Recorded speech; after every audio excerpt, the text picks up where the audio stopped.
The principle of equal consideration of interests is an impartialist principle.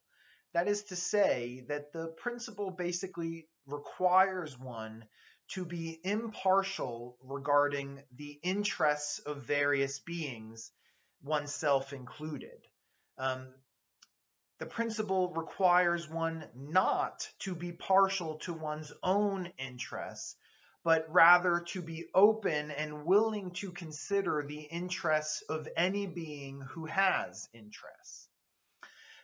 Now, we are familiar with this impartialist concept partially because it is one of the main components of the moral theory of utilitarianism. We first introduced this impartialist component when introducing utilitarianism. And utilitarianism simply accepts the principle of equal consideration of interests and takes it another step further by saying that the specific interests that ought to be considered are interests having to do with pain and suffering and pleasure and happiness. Fundamentally, those are the most important, the most basic interests that any being could have. An interest in avoiding pain and suffering, and an interest in obtaining pleasure and happiness.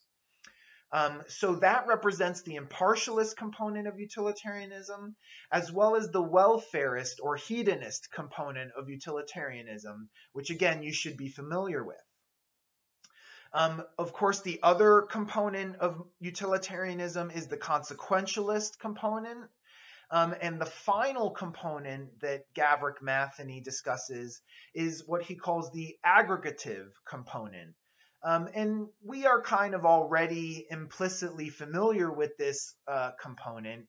It basically says that once you have determined the consequences of your actions and you've determined how all sentient beings will be affected by the various actions that you could take, you need to aggregate the ways in which all of those different beings will be affected to generate your overall utility of each action. So if action A generates pleasure for 5 sentient beings, and it generates pain and suffering for 2 sentient beings, then you need to aggregate all of those interests to arrive at an overall net utility of, 3 plus 3, a positive of 3, let's say, roughly speaking. But it's just saying you need to aggregate the interests of all beings who are affected by your actions to determine the overall utility of each action, and thus which of those alternative actions is the best action to take, the right action to take, the one that maximizes overall utility for all sentient beings who are affected by your actions. So in this way, the principle of equal consideration of interests logically leads into the moral theory of utilitarianism. That is to say, if you accept the principle of equal consideration of interests, then you have good reason for accepting the moral theory of utilitarianism as a whole.